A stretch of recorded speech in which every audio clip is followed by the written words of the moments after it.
You ever come home after months away, only to find that your entire life has been replaced? That was me, cane in one hand, hospital discharge papers still in the other. I hadn't been gone for years, just 6 months, recovering from an accident that nearly crushed me on a construction site. My neighborhood promised to look after things, friends dropped off casseroles. Mrs. Peterson told me, "Don't worry, Kevin, we'll keep an eye on your place." But when I pulled into my driveway that afternoon, the sound hit me first. Not the chirping of birds, not the wind through the oak tree. No, it was the grind of machinery, the steady thump of hammers, the beeping of cranes revering. The kind of noise you'd expect on a skyscraper site downtown, not in a quiet neighborhood cul-de-sac. I leaned against my car, the metal warm under my hand, and stared at the scene unfolding in what used to be my backyard. Surveyors had spray-painted grids across the soil. A crane swung steel beams over the old garden where my grandfather had once taught me how to plant tomatoes. Workers in neon vests moved like a well-rehearsed orchestra, every step choreographed. And at the center of it, rising from the ground like some surreal mirage, was a mansion, a $6 million villa on my property. I'm not talking about a little remodel, a porch extension, or even a new roof. No, this was industrial scale. Imported stone stacked by masons, foundations deep enough for a wine cellar, scaffolding wrapping the skeleton of a luxury home that looked like it belonged in Beverly Hills. And here's the part that twisted the knife: nobody looked shocked to see me. Not one worker even blinked. The supervisor with the clipboard, the electricians threading cables through beams, the guys unloading marble slabs from a truck, they all carried on as if the owner of the land wasn't standing 20 feet away, jaw open, cane digging into the driveway gravel. It was like they had rehearsed this moment, me showing up confused, angry, broken, and them carrying on as if my presence didn't matter. Finally, the supervisor walked over. Big guy, linebacker shoulders, permanent scowl carved into his face like it had been chiseled there years ago. He didn't smile, didn't shake my hand. He just squinted at me and said, "You must be Kevin. Nicole said you'd probably show up today. For safety reasons, you'll need to stay clear of the construction zone." Safety reasons on my own land. I blinked, trying to process what I'd just heard. Nicole? Who the hell was Nicole, and why was she giving orders about my backyard? Before I could even get the words out, the man shoved an envelope into my hand. "Emergency HOA meeting. Tonight, 7 sharp, Nicole's expecting you." Then he walked away, just like that, as if handing me a letter explained why a mansion was being built where my grandfather's rose garden used to bloom. I tore it open right there in the driveway. My fingers shook, not from weakness, but from rage. Inside was a notice. Bold letters at the top: "Emergency community meeting regarding health hazard at 515 Maple Street." Health hazard? My property had been perfectly fine. Sure, the grass had grown a little while I was gone, but I had a lawn service. The neighbor's kid checked the mail. Lena, my ex, who still swore she'd look out for the place, had promised me she'd keep an eye on things. 6 months, that's all it had been. And now apparently my house was a health hazard. And the signature at the bottom: Nicole Brown, HOA president. I'd never even met her, but she had the authority to declare my home a menace, to rally the neighborhood, to plaster my name at the top of this notice like I was some absentee landlord who'd abandoned a slum. That night I hobbled into the community center, still in my therapy clothes. I thought it was going to be a handful of neighbors, maybe a discussion about overgrown hedges or someone complaining about weeds. Instead, it was packed, every seat filled. 47 people, more than I'd ever seen at any HOA meeting in 15 years. And at the front of the room, under fluorescent lights that buzzed like angry bees, stood Nicole Brown. Blonde hair shining like it had its own spotlight. Designer outfit worth more than my monthly mortgage. A board behind her covered in glossy architectural drawings, city documents, blueprints. She stood there like a CEO at a shareholder meeting, smiling that confident smile, the kind that says, "I've already won and you're just catching up." And when she opened her mouth, her words were knives wrapped in honey. "As you all know, we had to take emergency action regarding the abandoned property at Kevin Harris's address." Abandoned property. I was sitting right there, cane leaning against my chair, my name written across the envelope she'd sent, and yet to her and to the 47 heads nodding in unison, I was invisible. Sometimes the worst nightmare is when people hate you, it's when they erase you. And I didn't know it yet, but that was only the beginnings. Have you ever sat in a room full of people you've known for years, only to realize every single one of them has already chosen a side, and it isn't yours? That's exactly what it felt like sitting in that HOA meeting. Nicole was standing there, polished and perfect, painting me as the villain of my own story. And the worst part, the neighbors were buying it. Every nod, every whispered agreement, every pair of eyes sliding away from mine told me I was Kevin the hardworking construction guy anymore. I was Kevin the menace. Kevin the health hazard. Nicole clicked her remote and flipped through slides of my house, but it wasn't my house as I remembered it. The photos made it look like something out of a horror movie. Overgrown grass, broken fences, peeling paint. She talked about vagrants spotted on the property and structural neglect. My jaw clenched so hard I could feel the scar tissue from my accident throb. 6 months ago, that house had been fine. And then I saw her. Lena, my ex-girlfriend, the woman who'd once promised she'd keep an eye on things while I recovered. She stood up, heels clicking against the linoleum floor. For a brief second, our eyes locked, and I thought she'd defend me, thought she'd remind these people who I really was. Instead, she said, Kevin left this property to rot. Someone had to act before it dragged all of us down. It was like being stabbed with a rusty blade, messy, jagged, slow. The kind of wound you don't just heal from. Lena had been part of my family's Sunday dinners. She'd helped me repaint that very house 3 summers ago. And now she was standing in front of the entire community, burying me alive with words. The applause that followed her statement was deafening. Neighbors I'd fixed fences for, mowed lawns for, helped shovel snow, they were clapping for her.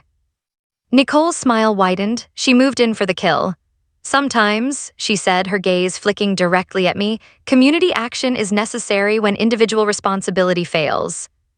The room erupted again in cheers, and I just sat there gripping my cane so tightly my knuckles went white. When the vote came, 47 hands rose in favor of Nicole's community project. Only 3 abstained, and even they refused to look at me. It was over before I even understood what was happening. They weren't just building on my land. They were erasing me from the story altogether. I left the meeting numb. Mrs. Peterson, who used to bring me cookies at Christmas, walked right past me without a glance. The neighbor's kid, who used to beg me to throw a football with him, wouldn't even meet my eyes. It was like my entire life had been rewritten while I was in the hospital, and now I was just a ghost haunting my own neighborhood. That night, I couldn't sleep in my own house. The noise of the construction was unbearable, hammering past midnight, floodlights blazing like a prison yard. So I checked into a cheap motel off the highway, weekly rate, smelled like cigarettes and mildew. I sat on the sagging mattress, staring out the window at the glow of construction lights back on Maple Street. From that room, I watched strangers cut down the oak tree where I'd had my first kiss. I watched them tear up the vegetable garden where my grandfather had taught me about hard work. Every swing of the excavator claw felt like a piece of my family history being ripped away. And then, just when I thought I couldn't take any more, my phone buzzed. Unknown number, just 5 words. Not everything is what it seems. A friend. I stared at that text for 10 straight minutes. How was it a joke? Or had someone finally seen what I was seeing? That maybe this wasn't just about weeds or paint or property values, that maybe something darker was going on. That little message was the first spark of hope I'd felt in weeks. Because if even one person believed me, if even one person saw through Nicole's perfect facade, then maybe I wasn't completely crazy.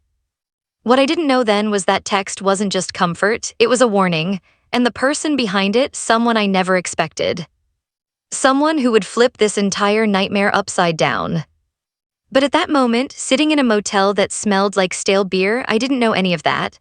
All I knew was that my neighbors had betrayed me, my ex had turned on me, and Nicole Brown was building a palace on top of my life's work.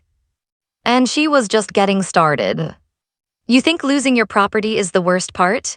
Try watching the thief throw a party on it while your neighbors toast to your downfall with champagne.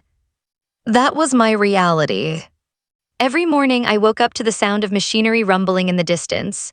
Even from the dingy motel, I could hear the rhythm of hammers, the whine of saws, the constant grind of heavy equipment. It was like torture construction music on repeat.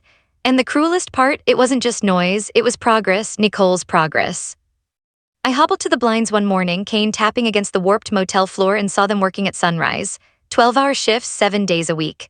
Crews rotated in and out like a military operation. They weren't just building a house, they were building a monument, an infinity pool where my grandfather's roses once bloomed, a 3-car garage in a neighborhood where most folks drove 10-year-old sedans, a home theater with soundproof walls so thick they could drown out the guilt of stealing it all.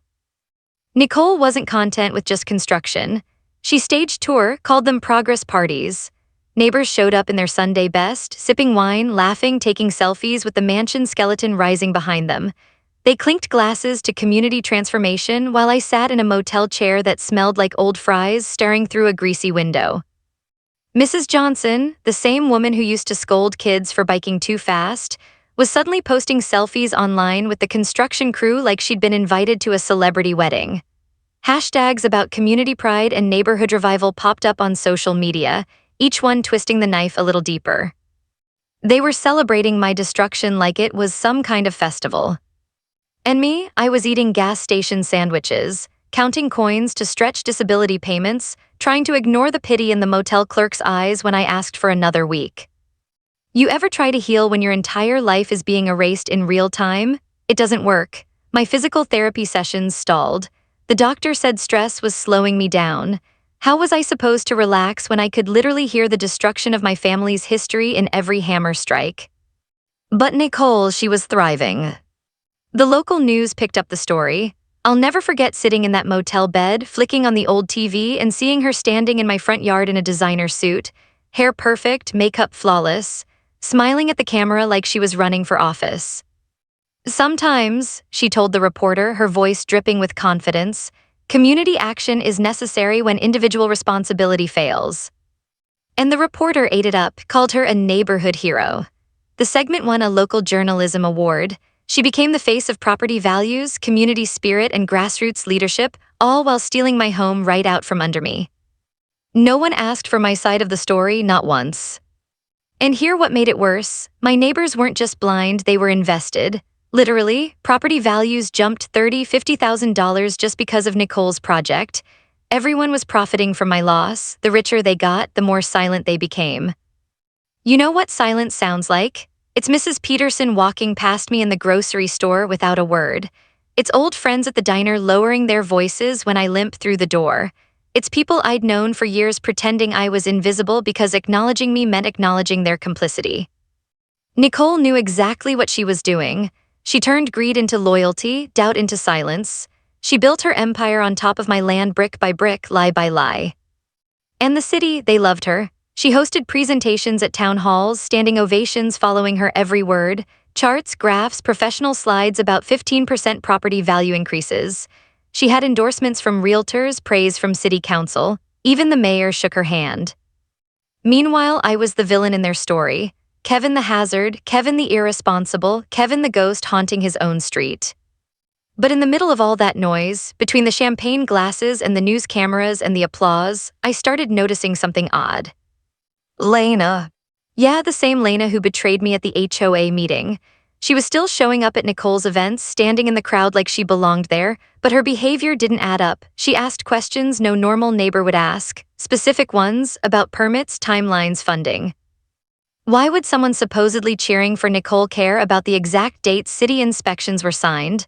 Or why construction permits got approved in 1 week instead of 3? At first, I brushed it off. Told myself I was imagining things, desperate for an ally in a sea of enemies. But then one night, through the motel blinds, our eyes met across the floodlit construction site. She didn't smile, didn't wave, just a tiny nod, subtle, quick like a signal. And I couldn't tell if it meant I'm sorry, or trust me, or don't give up yet. Whatever it meant, it kept me awake until 3 a.m. staring at the motel ceiling. Because deep down, I knew this wasn't over. Nicole might have the neighborhood, the city, and the media, but something wasn't right. And I was about to find out just how wrong everything really was. You ever get a message in the middle of the night that makes you question everything you thought you knew? That's what happened to me, 3 a.m. My phone buzzed on the motel nightstand, the screen lighting up the stained wallpaper. One new message from Lena. Meet me at the construction site now. At first, I laughed, bitter, hollow. Why would I trust her? The same woman who'd looked me dead in the eye and told an entire community I was a failure, who stood by Nicole's side while I was painted as the villain. But something about her words felt desperate, and desperation has a smell. I'd lived with it long enough to recognize it. So I grabbed my cane, pulled on my jacket, and limped out into the night. The air was cold, damp, with that sharp scent of wet concrete drifting from the construction zone. As I got closer, the floodlights cast the half-built villa in eerie shadows. The steel beams looked like a skeleton of my former life, ribs of a monster rising out of the soil my grandfather once tilled. And then I saw her, standing alone, clutching a manila folder so thick it looked like it could choke a horse. Her eyes had deep rings, hair a mess, heels sinking slightly into the dirt. For once, Lena didn't look polished or confident, she looked broken. The first words out of her mouth, "Kevin, I'm sorry." I froze, anger surged up hot and heavy. Sorry? She'd turned my neighbors against me. She'd stabbed me in public, let everyone believe I was some irresponsible loser. Sorry didn't cut it. But then she shoved the folder into my hands. "Everything I've done," she whispered, voice cracking, "was to protect you. You need to see this." I opened it and my entire world tilted. Inside were photos, permits, financial records, documents with signatures that didn't match, timelines that made no sense, and at the center of every single page, Nicole Brown. Fraud, every bit of it. Lena had been documenting Nicole's operation for months. While she stood in public tearing me down, she'd been gathering evidence in secret, posing as Nicole's ally to gain access, photographing city records through her real estate license, collecting proof that the condemnation, the permits, the so-called community investment, all of it was built on lies. I couldn't breathe. "You destroyed me in front of everyone," I said, voice shaking. "I had to," she shot back, tears streaming down her cheeks. "Nicole only trusted people who tore you apart. She needed to see me as her biggest supporter. If I had defended you, I'd have been cut off, and then no one would have been able to stop her." I flipped through the papers page after page, everyone a nail in Nicole's coffin, fraudulent applications, misrepresented ownership, permits pushed through weeks faster than legally possible, and financial records. God, the financial records. Nicole wasn't just stealing, she was drowning in debt. Divorce settlements, failed business loans, overdue payments stacked like bricks on her back. She needed this mansion sold fast or she'd go bankrupt. Suddenly, everything made sense. The insane construction schedule, the constant media appearances, the progress parties. Nicole wasn't just building a villa, she was building a lifeboat. My land was her only way to stay afloat.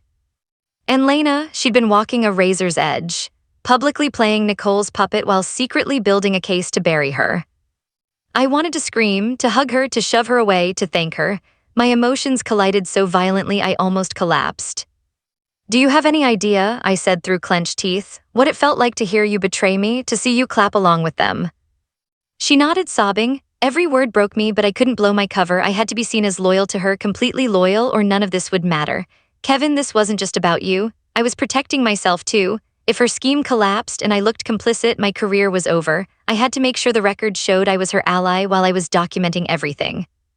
For 4 straight hours, we sat in that half-built mansion, the echo of distant machinery humming like a heartbeat in the background. She laid it all out, Nicole's debt, her pattern. How she'd pulled this scam before in other neighborhoods, targeting the weak, the elderly, the absent. How she'd weaponized bureaucracy itself, slipping fraudulent documents past overworked clerks who never questioned an HOA seal. And finally, Lena told me the truth I hadn't been ready to hear. Nicole wasn't just greedy, she was desperate. Desperation makes people dangerous.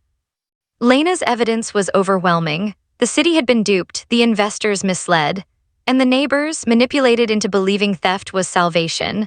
Nicole's brilliance wasn't just in her lies, it was in how perfectly she played everyone's psychology. By the time dawn broke, the motel stench clinging to my clothes and exhaustion pressing on my bones, I felt something I hadn't felt in months. Hope.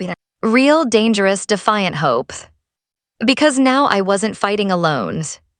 Nicole thought she had me cornered, silenced, erased, but the truth, her most trusted ally had been my greatest weapon all along. And we were about to turn her perfect little empire into rubble. You ever declare war on your entire neighborhood? It's a strange mix of terrifying and exhilarating. After that night with Lena, I knew the gloves were off. Nicole thought she'd broken me, thought I'd slink away into silence, but now I had evidence, proof, and I wasn't about to hide it. So I did the only thing a desperate man can do when he has nothing left to lose. I went public. I fired up social media and posted everything Lena had given me, photos of fraudulent permits, timeline charts showing impossible approval speeds, financial discrepancies that screamed corruption. I tagged neighbors, city officials, reporters, anyone who had ever shaken Nicole's hand. My message was simple: I'm Kevin Harris, the actual owner of 515 Maple Street, and I'm being robbed in broad daylight. Within an hour, my post was shared dozens of times. Within a day, hundreds. People were suddenly asking questions Nicole didn't want to answer. But Nicole was ready. Her counterattack came fast, sharp, and brutal. Poor Kevin Harris, she wrote on Facebook, with a perfectly staged photo of her looking heartbroken in front of the construction site. He hasn't recovered from his head injury as well as we'd all hoped. His delusional claims are tragic, but we can't let one man's mental health crisis destroy the progress our community has made. She posted old photos of me from physical therapy, hunched, exhausted, dark circles under my eyes, captioned them with pitying words like heartbreaking decline. She spun my recovery into weakness, my silence into instability. And people bought it. She even had the audacity to get my doctor's office to release a vague statement about cognitive risks after trauma. Never mind that my injury had been physical, not mental. Nicole twisted it into a weapon. The next morning, I got served with a restraining order. According to her, I'd been stalking the construction site and making threats to workers. Complete fiction, but now I was legally banned from coming within 500 feet of my own property, my own land. If I drove down the street where I'd lived for 15 years, I risked arrest. Nicole had turned my neighborhood into a minefield, and I was the only one who couldn't walk it. But desperate people get creative. If I couldn't step foot on the construction site, I'd bring the site to court. Lena and I filed a civil lawsuit for property recovery and damages. Now Nicole's $6 million villa wasn't just a construction project, it was evidence in an ongoing legal case. Try selling that to investors. The neighborhood split overnight. It was like a civil war in miniature. On one side, Team Nicole. The neighbors whose property values had skyrocketed, city officials who'd rubber-stamped her permits, the people too invested in her success to admit they'd been fooled. On the other team, Kevin, a smaller, quieter group, longtime residents who remembered me before Nicole ever showed up, property rights advocates who smelled corruption, a handful of skeptical newcomers who thought the whole thing seemed too good to be true. And then there were the fence-sitters, the ones who smiled politely but avoided eye contact at the grocery store. People who whispered doubts behind closed doors but wouldn't dare challenge Nicole publicly, because speaking up meant risking their piece of the financial pie. Barbecues turned into battlegrounds. Neighbors who'd shared lawnmowers stopped speaking. Couples argued over whose side to take. I saw lifelong friendships dissolve over whispered debates about property law and community improvement. And Nicole, she thrived in the chaos. She gave interviews with crocodile tears glistening under TV lights. Told Channel 7, this community came together to fix a real safety hazard, and now we're under attack by a man who refuses to accept reality. The reporter nodded, sympathetic. They made it sound like she was the victim, like I was some unhinged madman trying to destroy progress. Meanwhile, I was pounding on every door I could, begging for someone to listen. Lawyers, reporters, even old friends. But the restraining order made me look unstable, and Nicole had turned my desperation into her best evidence. Every time I raised my voice, she pointed and said, "See, he's dangerous, he's obsessed." She'd turned my reputation into a weapon against me. The cost was brutal, my healing slowed, stress gnawed at me like acid. My reflection in the motel mirror looked more like a stranger every day. People I'd known for years crossed the street to avoid me. Family split down the middle, some urging me to take whatever settlement Nicole offered, others telling me to fight to the bitter end. Nicole had stolen my property, but worse, she'd stolen my identity. I was Kevin the neighbor anymore. I was Kevin the hazard, Kevin the crazy one, Kevin the problem. But here's the thing, even in the middle of that storm, I wasn't entirely alone. Lena kept feeding me documents piece by piece. My lawyer, working on contingency, believed in the case. A few neighbors started whispering doubts, asking quiet questions in grocery store aisles and pharmacy lines. And every crack in Nicole's story was another opening for me to push through. Because the villa was nearly finished, and Nicole was running out of time. And desperate people, they make mistakes. You ever watch someone build their own downfall brick by brick, and wonder how long until gravity takes over? That's what it felt like watching Nicole in those final weeks. The villa was almost complete, glass windows glinting in the sun, marble floors polished so bright you could see your reflection. From the outside, it looked unstoppable. From the inside, Lena's folder told another story, forged permits, unpaid invoices, backroom deals ready to implode. But Nicole didn't slow down, she doubled down. Crews worked 20-hour days, floodlights blazing through the night like a prison camp. Trucks lined the street, rattling past midnight. I heard neighbors whisper complaints about noise, dust, traffic, but then Nicole would throw another progress party and buy them back with champagne and catered sushi. And then came her boldest move yet. She invited the governor. I'll never forget the day I saw the announcement, a glossy flyer plastered across social media, governor's visit to Maple Street celebrating community leadership and renewal. A full-on ribbon-cutting ceremony weeks before the villa was even finished. She was turning my stolen land into a political backdrop. That flyer nearly broke me. I'd been fighting for months, lawsuits, restraining orders, endless whispers of betrayal. And now the highest office in the state was about to validate Nicole's scam with a handshake and a photo op. That night I sat in the motel bathroom, the only place quiet enough to think, tile cold under my bare feet.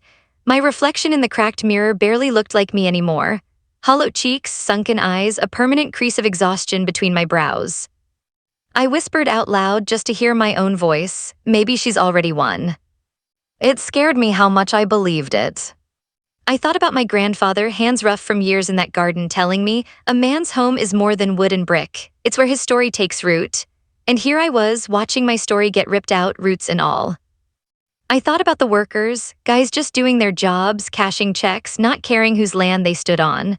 Thought about the neighbors, so blinded by rising property values they'd sold their souls for square footage. And I thought about Lena, risking everything to gather evidence, pretending to be Nicole's ally, standing in the shadows while I drowned in the spotlight. I felt like a fool. You ever hit a point where anger and despair mix into something heavier than either one alone? That's where I was, staring at the ceiling of that motel, wondering if fighting was worth it anymore. But then, as if on cue, my phone buzzed. A new text from Lena. She's slipping, be ready. Just 4 words, but it was enough to drag me out of the pit. Because she was right, desperate people make mistakes, and Nicole was desperate. The cracks started small. An investor pulled out after rumors of documentation irregularities. A subcontractor walked off-site, complaining of unpaid bills. Even the local news, once Nicole's biggest fan, ran a cautious segment asking whether the project had moved too fast. Nicole's mask was slipping, but her desperation only grew. The governor's visit turned into a circus. Nicole hired a PR team, rolled out red carpets, even rented luxury cars to park in the driveway so it looked like potential buyers were already circling. Neighbors lined up in their best clothes, eager to shake hands and smile for the cameras. And me, I stood across the street, outside the restraining orders line, cane planted in the gravel, watching like a ghost haunting my own grave. I saw her hug the governor like they were old friends. Saw the cameras flash, the crowd cheer, the ribbon stretch across the driveway. But then it happened. Mid-speech, a protester shouted from the back, "Where's the deed, Nicole? Whose land is this really?" The crowd turned, the governor froze, cameras swiveled. Nicole's face went pale for half a second before she snapped back into her perfect smile, but I saw it, the flinch, the panic. That moment spread like wildfire. Within hours, reporters were digging deeper, questions hit City Hall. Suddenly my lawsuit wasn't just a side note, it was the headline. And Nicole, she cracked it. She went on live TV that night ranting about slander, calling me unstable, insisting the community stood united. But her voice shook, her eyes darted, her confidence, her greatest weapon was gone. That's when I realized something important. The fight wasn't just about property anymore. It wasn't about the $6 million villa or even my grandfather's garden. And it was about truth. Nicole had built her empire on lies, and lies have expiration dates. I went to bed that night exhausted, but for the first time in months I felt it again, that dangerous, stubborn ember in my chest. Hope, because Nicole's empire was cracking, and soon it was going to collapse. You ever sit in a courtroom and feel like the entire weight of your life is being balanced on the edge of a judge's gavel? That was me. Months of torture, betrayal, motel nights, whispered rumors, it all led here. The courthouse smelled of old wood and stale coffee. The fluorescent lights hummed. My cane tapped against the tile as I limped into the chamber, and there she was. Nicole Brown. Perfect hair, designer suit, a smile sharp enough to cut glass. She sat at the plaintiff's table like she owned the place, flanked by a team of lawyers in $1,000 suits. Her entourage looked like sharks who hadn't eaten in weeks. And then there was me, Kevin Harris, worn-out clothes, a single lawyer working on contingency, and Lena, sitting just behind me, folder clutched to her chest like a lifeline. The trial wasn't about money anymore, it was about truths. about whether a man could be erased from his own land. Nicole struck first. Her lawyers painted me as unstable. They waived medical records, therapy notes, even tried to spin my limp as proof I couldn't manage property responsibly. The neighbors packed into the gallery, nodding along, whispering like spectators at a sporting event. Then they pulled out the restraining order, read it aloud like it was gospel. They said I was obsessed, dangerous, a threat to community safety. Every word was a dagger. But my lawyer stayed calm, patient, and then he called Lena to the stand. The room shifted. Nicole's smile faltered for the first time. Lena walked to the witness chair, heels clicking like gunshots. She looked nervous, pale, but steady. And when she raised her right hand and swore to tell the truth, I knew Nicole's house of cards was about to fall. Piece by piece, Lena laid it out, the fraudulent permits, the impossible timelines, the investors Nicole had misled, the debts she'd hidden. She revealed how she'd played the loyal ally to get close, how she'd documented every lie, every forged signature. My lawyer spread the evidence across the judge's bench like a magician revealing his final trick. Pages of permits that didn't match city records. Bank statements showing money flowing in and out of shell companies. Emails where Nicole promised guaranteed approval for a fee. The gallery gasped, reporters scribbled furiously, even the judge leaned forward, frowning at the stack of documents. Nicole's lawyers scrambled, objecting left and right, but the damage was done. Every page Lena had collected was a nail hammered into Nicole's coffin. And then it was Nicole's turn. She took the stand with that same confident smile, but it cracked the moment cross-examination began. "Ms. Brown," my lawyer asked, holding up a permit stamped with her signature, "can you explain why this approval is dated 2 weeks before the application was even filed?" Nicole stammered, blamed clerical errors. "Ms. Brown, can you explain why 3 different banks show payments into your personal account from investors promised ownership in the Maple Street property?" Her voice shook. She blamed miscommunication. "Ms. Brown," he pressed, voice like steel, "can you explain why your HOA board meeting minutes were edited to remove objections from members, including the motion to condemn Mr. Harris's property without proper notice?" She snapped. Because it was necessary. He wasn't there. He abandoned it. The words echoed through the chamber. Her mask shattered. The crowd erupted in whispers. And for the first time in months, I saw it, fear in Nicole's eyes. The judge slammed the gavel for silence. He leaned forward, voice low and heavy. "Ms. Brown, this court takes fraud very seriously. If even half of what I've seen here today is accurate, you will not only lose this property, you may face criminal charges." The color drained from her face, her perfect posture sagged. The gallery wasn't whispering anymore. They were staring at her. The woman they'd once toasted, photographed, cheered for, reduced to a cornered liar under fluorescent lights. Nicole tried to recover, threw her lawyers under the bus, blamed the board, blamed city officials, blamed Lena, but the more she scrambled, the deeper she sank. And me, I sat there, hands gripping my cane, pulse pounding, watching the empire that stole my life crumble piece by piece. It wasn't victory yet, but it was close, so close I could taste it. Because sometimes the truth doesn't roar. Sometimes it just chips away until the lie has nowhere left to stand. And Nicole's lies, they were out of time. You ever wait for a verdict knowing that, whatever the judge says, your life will never be the same? That's what it felt like the morning of the rulings. The courtroom was packed tighter than a Sunday sermon. Neighbors squeezed shoulder to shoulder. Reporters jostled for space, cameras flashing as if history was about to be written in this small-town chamber. Even city officials, some who had once cheered for Nicole, sat in the back row, pretending not to sweat. And there she was, Nicole Brown. Once flawless, now frayed. Her makeup couldn't hide the sleepless nights. Her hair was pulled too tight, her suit too stiff. She looked less like a queen and more like a defendant waiting for the blade to drop. The judge shuffled papers, cleared his throat, and the whole room went silent. "In the matter of Harris versus Brown," he began, voice steady, "this court finds that the property located at 515 Maple Street was wrongfully seized, permits were obtained through fraudulent means, and construction was carried out without proper ownership rights." Nicole's head jerked up, eyes wide. "This court hereby awards the property back to its rightful owner, Mr. Kevin Harris." The gavel struck wood like a thunderclap. Gasps filled the chamber. Some neighbors clapped, others buried their faces in their hands, and Nicole, she crumpled. The woman who once stood at podiums, smiling in designer dresses, collapsed into her chair like a puppet with its strings cut. But the judge wasn't done. Furthermore, he continued, this case will be referred to the district attorney's office for review of potential criminal charges, including fraud, misrepresentation, and misuse of community funds. Nicole's lawyers froze, the gallery erupted, reporters bolted for the door to call in headlines. And me, I just sat there, numb. The words washed over me like waves I'd been waiting to drown in, only to realize I was still breathing. It was over. I thought I'd feel triumph, victory, maybe even joy, but what I felt was heavier, quieter, like standing in the ruins after a storm and realizing the house is gone, but somehow you're still standing. The neighbors avoided my eyes on the way out. Some mumbled apologies, others stayed silent. The same people who'd toasted Nicole weeks earlier now scattered like leaves in the wind. Loyalty is funny like that, it sticks until the money dries up. Lena walked up to me, folder still in her arms. You did it, she whispered. I shook my head, no, we did. For the first time in months, I let myself smile just a little.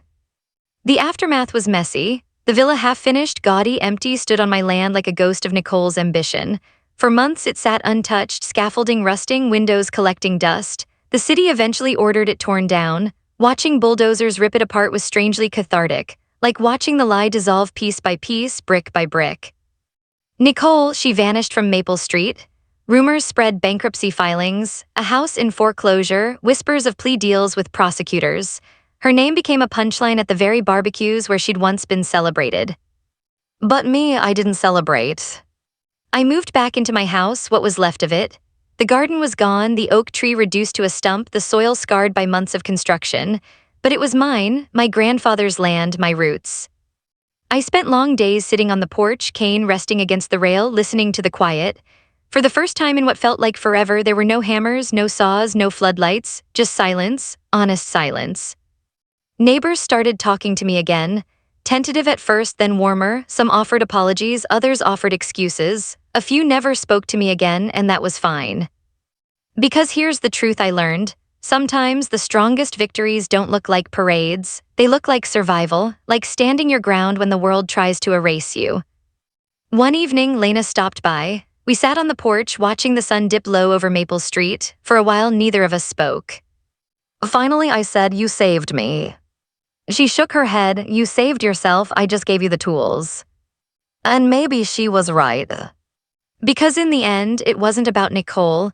It wasn't even about the $6 million villa. It was about dignity, about refusing to let someone else write the ending to my story. I still limp, my body still aches. The scars from my accident will never fully heal. But every time I hear the creak of my porch swing, every time the wind carries the smell of fresh-cut grass across the yard, I remember what my grandfather said. A man's home is more than wood and brick, it's where his story takes root. Nicole tried to rip mine out, but roots run deep. And no matter how many bricks she stacked, no matter how many lies she told, in the end, truth won. Not loud, not flashy, but enough. And sometimes enough is everything. Every HOA has a story on HOA headaches. You'll hear the ones they tried to bury. Subscribe today.